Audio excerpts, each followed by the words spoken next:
Gising na si Marie bago pa man magbukang liwayway kinabukasan. She slipped into a pair of dark brown denim pants and a beige cotton shirt, then carefully drew her black hair into a ponytail at the crown of her head. Isinuot niya ang kanyang tennis shorts at tinungo niya ang kusina para makainom ng mainit na kape. Nadisgasta siya nang malaman niya kay Nana Puring na nakapagkape na si Cedric may isang oras na ang nakakaraan. Hindi pala niya naunahan ng milyonaryo. Hindi na yan na natulog ang lalaki. Inis na sabi ni Marie sa sarili. Babalik daw ito at susunduin ka ng bandang alas 6, ani Nana Puring, at naghain ito ng scrambled egg and sausage sa harapan niya. Naglagay din ito ng mainit na pandesal sa tray at mantikilya. Dismayadong napatingin si Marie sa napakaraming pagkain sa kanyang plato. Nana Puring, hindi ko kayang ubusin ang lahat na ito. Aniya na parang nagre-reklamo. Kailangan kainin mong lahat iyan. Marami kayong pupuntahan ni Sir Cedric at malalaman mong napakadaling magutom dito sa isla. Hindi ka tatagal kapag kape lamang nasa loob ng tiyan mo. Sinunod ni Maria ang matanda at natuklan na sa niyang napakasarap palang kumain without thinking of calories and cholesterol. Ang sarap mo talagang magluto, Nana Puring. Kapag naubos mo yan, dadalhin kita ng prutas. Nagkakape siya nang dumating si Cedric, so you made it up on time. Anito at tinanggap ang isang tasang kape mula kay Nana Puring. His gaze took in her outfit, lingering on her slim waist and the gentle swell of her young, restraining beneath her shirt. Pero kung inaasahan niyang hahangaan ni Cedric ang kasuotan niya, nabigo si Marie. Nilagok ni Cedric ang natira sa kape nito at tumayo. Tanghali na, tayo na. Marie followed him outside into the cold morning sunshine. Ibang-iba ang Isla del Sol in the warm light of early morning. The dawn creeps up from the mountain behind the cottages, strung in a lane down the length of which narinig ni Maria ang sounds of awakening island bird song, crickets and persistent chirping of insect and birds, the lapping of waves on the shore, and the cheery good mornings of the sunsweepers. Unahin nating maglibot sa isla habang hindi pa mainit ang araw at saka na tayo pumunta sa Mansion Hotel pagkatapos. Sumunod kay Cedric si Maria at sumakay sila sa pick-up truck na nakaparada sa tabi ng lumang mansion. Doon tayo magsisimula sa pastulan, ani Cedric. Pastolan, hindi ba nabanggit ni Atty. na nag-aalaga ako ng mga kabayo dito sa isla?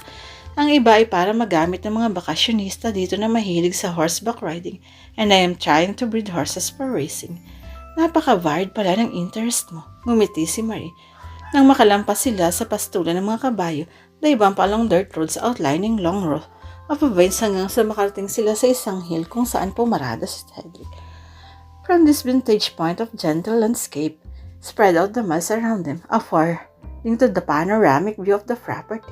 Pinigil ni Maria ang kanyang paghanga. Ano ang mga vines niya ni Mr. Monteclaro?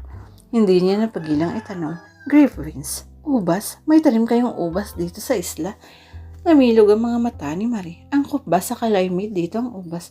This is experimental, and this is my baby. Naisipan kong magtanim last year at naging healthy naman ang mga vines dahil fertile ang lupa dito. At malamig naman ang climate, hindi gaanong mainit kahit na summer. Napakaganda, pabulong na nasambit niya. Wala pa siyang dalang araw dito, and already she was in love with the island. Oo, pero nangangailangan ng lot of backbreaking work ang pag-istima sa grapevines. It is a risky and temperamental work. Kapag wala sa panahon ng pagdating ng ulan, mauubos ang buong vineyard. Ipinaliwanag ni Cedric ang mga ginagawa nila sa pag-aasikasa sa vineyard at napamaang si Marie. Ang laking trabaho nga pala, Aniya. Marami naman kayong prutas na naaani. Ina para sa aming consumption at marami pa rin kaming naibebenta sa mga nagpupunta dito sa isla. Ano naman iyon? Tanong niya nang makita ang isang malaking bodega. Yan ang winery where we are going to age the vintage kapag nag-materialize na. Ang plano namin gumawa ng wine mula sa harvest of grains. Wine? Oo, halika. I will show you inside the winery. Cedric ushered Marie into a huge room filled with barrels, some large, some small, na halos haabot hanggang kay sa may winery. We aged the varietals here sa loob ng 2 hanggang 2.5 taon. Pagkatapos kami mag-ani sa taong ito, bubuksan namin ang unang bottles before para masample. Malalaman namin kung nagtagumpay kami o hindi. Naisip mong lahat ito, believe ako sa'yo. Naging maingat siya sa pagsasalita dahil alam na niya ngayon kung gaano kahalaga ang isla kay Cedric Monteclaro. Nagiging mahalaga na rin ito sa kanya. Marami pa akong dapat ipakita sa iyo na may kaugnayan sa aking grape project, pero hindi naman ito ang ipinunta mo dito. Pumunta na tayo sa mansion kung saan ka magtatrabaho. Moderno ang mansyon ng Multiclaro Hotel with all the amenities of an ideal dwelling place. Air-conditioned sa mga silid, sa basement may laundry service. Sa ground floor ang opisina na magiging administrator, ani Cedric, para madali kang puntahan ng mga kliyente. Nasaan naman yung binanggit mong dapat natirahan ng administrator? Nasa second floor, halika at nang makita mo. The room was furnished, complete with a TV, refrigerator, and a karaoke component. May munting kusina ito at dining place. May washing machine sa kusina at electric strobe at kompleto ang lahat sa mga kagamitan. Parang isang buong bahay ang malaking kwarto. I like it, natutuwang wika ni Marie. Higit kung gustong dito mamalagi. Pwede bang lumipat na ako dito ngayon? He looked at her long and hard.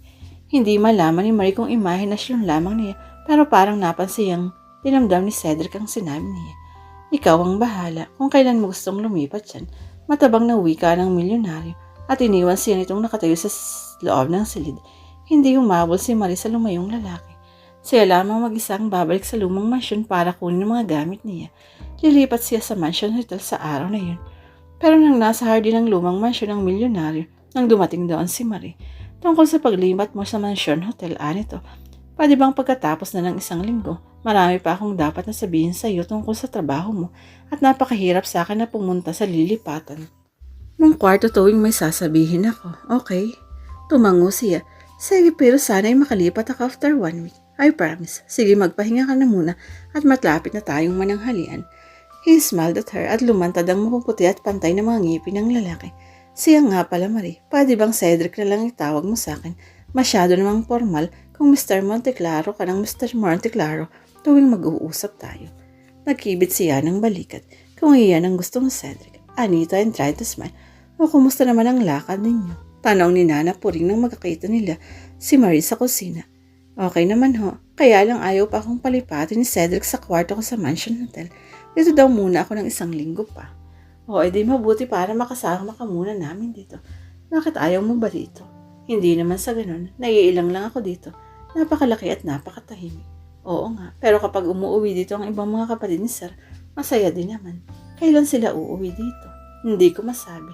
Basta na lamang sumusuplot ang mga ito kung maisipan nila. Sayang at hindi na sila kompleto. Wala na ang pinakamasaya sa lahat. Sino? Ang bulsong Monteclaro. Si Alvin. Patay na ito. Nasawi sa isang aksidente. May asawa na ito. Nakakasal pa lamang na ito ay bawian ng buhay. Matagal bago nakapagsalita si Marie. Nakapunta na ba dito ang misis nito? Hindi pa. Minsan pinasulatan ito ni Sir Cedric sa abogado nila at niyayang pumunta dito para makita nito ang party nito sa mamanahin bilang representative ni Alvin. Pero tinanggihan nito ang panyaya. Tila hindi interesadong habulin ang mana ng asawa. Hindi makatulog si Marie ng gabing iyon. Naging laman ng isip niya ang buong magdamaghalos ang anyo ng kapatid ni Alvin. Inis na inis siya dito ngunit kung bakit hindi maalis sa isipan niya ang mukha ng lalaki. His expressive dark eyes and sensual lips, his wavy black hair reaching down to his collar. Pero parang malamig sa kanyang lalaki. Parang minamaliit siya nito. Marahil ay imahinasyon lamang niya ito dahil guilty siya sa paglihim ng katotohanan na siya ang byuda ni Alvin Monteclaro. Pero hindi ba higit siyang magiging antipatika kay Cedric kapag nalaman itong naroon siya para pakialaman ng mana? Nang yumaong asawa na dapat ay sa kanya mapupunta, ang interes na lamang niya ay ang makapagtrabaho at sa kanyang malaking kikitain, may mga utang siyang babayaran. Pero pag hindi siya nakatagal sasabihin na lamang niya kay Cedric ang totoo at hihingi siya ng 300,000 piso dito bilang parte niya sa mana, pababayaran lang niya ang iba dito.